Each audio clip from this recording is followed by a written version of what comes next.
What's up? Sorry, it recorded before I wanted it to record. Hey, today I want to talk about setbacks and why setbacks don't mean failures. My name is Matt Frad, and I am coming to you from Love People Use Things. If you're not familiar, Love People Use Things is a podcast and now a vlog of sorts. It's run by an atheist and a Christian. I'm the Christian. And we disagree on many things, but the two of us agree that your life would be better without porn, right? Society would be better without sexual exploitation. And I'm here today to say something really important, okay? Setbacks don't necessarily mean failures, okay? Put it this way, 10 steps forward plus 1 step back doesn't equal 11 steps back. 10 steps forward plus 1 step back doesn't equal 11 steps back, and so often we treat it like it does. Maybe you've been free of porn or masturbation for a week now. Congrats. Maybe it's been a month. Congrats. Maybe it's been a year. But maybe you've just had a setback after that amount of time, and we can fall into the trap of thinking that all that hard work that we put in has gone out the window, and that's not true. 10 steps forward plus 1 step back doesn't equal 11 steps back.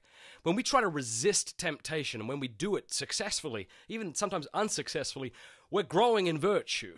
We're growing in moral courage, patience, self-mastery, perseverance.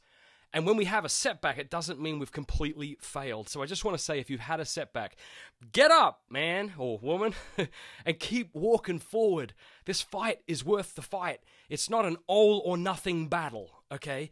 Now, we've got to be realistic, and we've got to be kind to ourselves. Note that kind doesn't mean nice, okay? Because you can be nice and untruthful, but you can't be kind and untruthful, because while you can be nice and lie, oh, you look great today. You can't be kind and lie, right? Kindness requires truth, okay? You got to be kind to yourself. Maybe you've been looking at porn since you were 8 years old, and you've decided, I got to quit. And, well, okay, great. Maybe you've had some sort of emotional resolve. But here's the thing. You'll probably have a setback. If you've been looking at porn since you were 8 for every week, or a few times every week, and you've now decided you're going to be free of this, it's a long road, man. Because this is an addictive thing, and it's at our fingertips. It's in our back pockets, okay?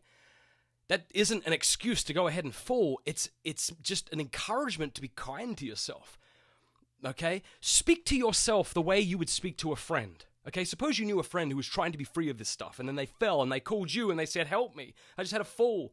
Here's what you wouldn't say. You disgusting piece of crap. You're hopeless. You're pathetic. You're never going to overcome this stuff.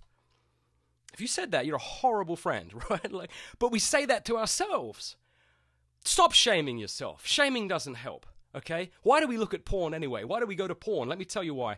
I think at the end of the day, it's due to internal and external aggravators. That is to say, if we've become accustomed to looking at porn, if this is somewhat compulsory for us, it feels that way anyway, it's because we feel either internally afflicted or externally, okay? And we seek to soothe ourselves, right? Porn, masturbation is behavior that feels good, right? Like we try to pacify this internal turbulence. So guess what? If you have a bit of a victory, and then you fall, and you call yourself a piece of crap, that's not a nice thing to say to yourself. That's not a kind thing to say to yourself, and it's actually a false thing to say to yourself.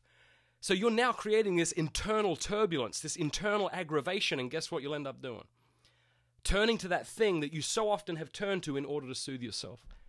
So if you fall, and speak to yourself like you would speak to a friend. Say, I'm only human. What I did wasn't okay. I'm not justifying it, but I'm not a piece of crap. I'm going to keep fighting here because the fight is worth it. I'm going to look at those things that led up to my setback, and I'm going to gain self-knowledge so I can gain self-mastery. All right? Be encouraged, friends. Be encouraged. Freedom is not a destination.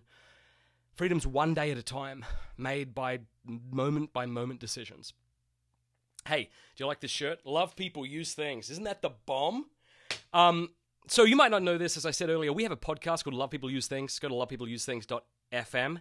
If you become a supporter on Patreon for $10 a month to support the work that me and Noah are doing, we're going to give you a bunch of free stuff, a couple of free books, a free t-shirt, and stuff like that. If you don't want to give to us, that's also totally fine. You don't have to, but we just hope you love the podcast, and I hope these little videos are a help. I haven't decided to do these weekly or not, so why don't you tell me? They're just like quick little motivational talks where I imbibe a bunch of caffeine and then get super friggin' passionate on a microphone. So let me know your thoughts below. I love you. I'll chat with you soon.